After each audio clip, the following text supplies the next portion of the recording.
This is why strength of schedule matters. Anyone that wants to argue, Joe Klatt, why Indiana was going to win this game, and some of these analysts that argue that Indiana was going to compete are fucking dumbasses.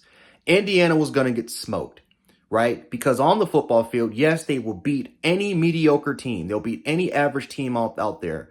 But when it comes to beating teams with better or if not or with more similar or superior talent that they have, they will lose.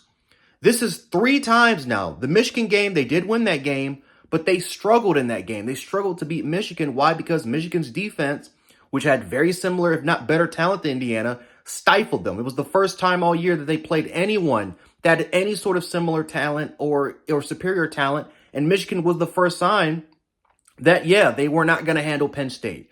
They weren't going to handle Ohio State. They weren't going to handle Oregon.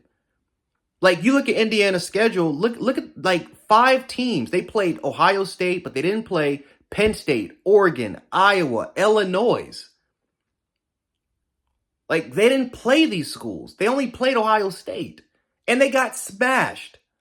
So, yes, when they played against a team with similar talent, if not better talent, they were going to lose. And listen, Indiana's defense isn't the problem. Indiana's defense isn't the issue. I actually think it's one of the better defenses in college football, obviously. The biggest problem is their offense. Curtis Rourke is a traditional pocket passing quarterback with zero mobility, who's a one-read guy. Their offensive line is a little undersized. I mean, besides Surratt, I have no idea who else these receivers are. Like, they got 31 transfers in. They did a phenomenal job this year. They beat the average to mediocre teams. But look at their schedule. They had one of the weakest schedules in all of college football out of any team that's in this thing. This was, I mean, again, I won money today. My parlay hit when it comes to this game. I mean, it was easy. It was easy money. Like, this is why strength of schedule, it has to matter. It has to matter. Because if we're trying to determine the 12 best teams, having conference automatic bids, including at least one group of 4 team in there, having these 11, 12-win teams that are going to be in, they're going to get in the college football playoff, and I don't think there's anything we can do about it without playing one ranked opponent or being one ranked opponent currently. How is that the determining factor of the 12 best teams? Because it's not. It's about the most deserving. It's all about it's all about your qualifications. It's all about your qualifications. It's all about most deserving.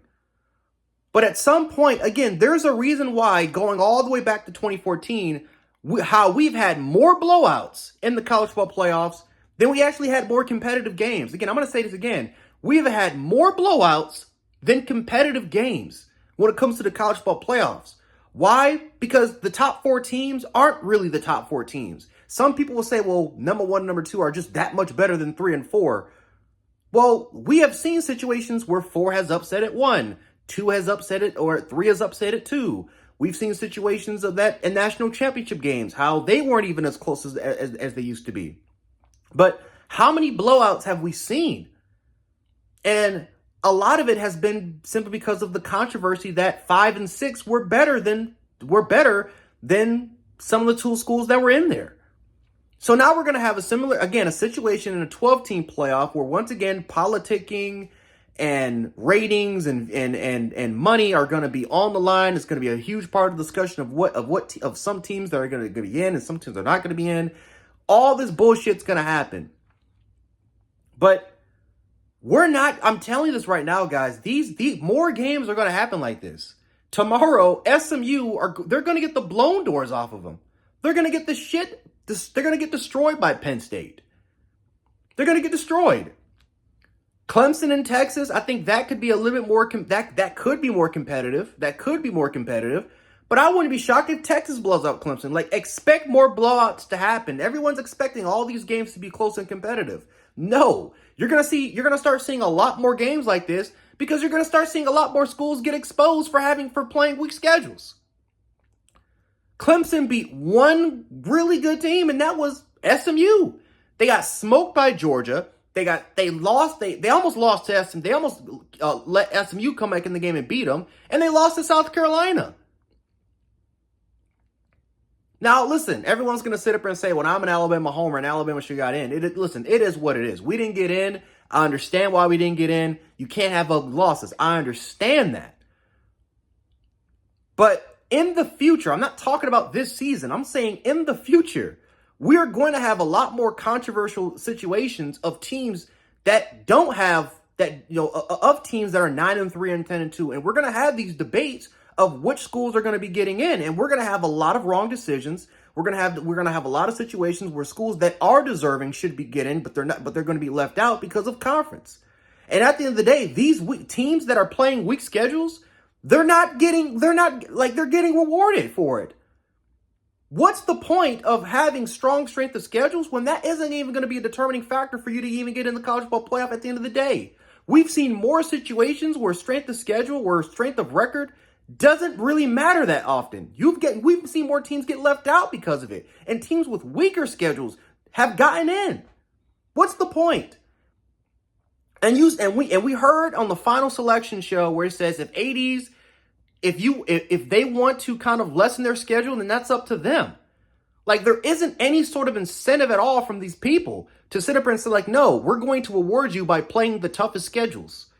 So what do you think is going to happen? That means in the future, you're not going to have these classic number 1 versus number 2 ranked schools or top 10 ranked schools going against each other. Some of these big time rivalries or big time games that we never thought could happen. We're not going to see these games happen. We're going to see a lot more schedules like Notre Dame. We're going to see a lot more schedules of people trying to get Indiana's schedule. We're going to see a lot more teams.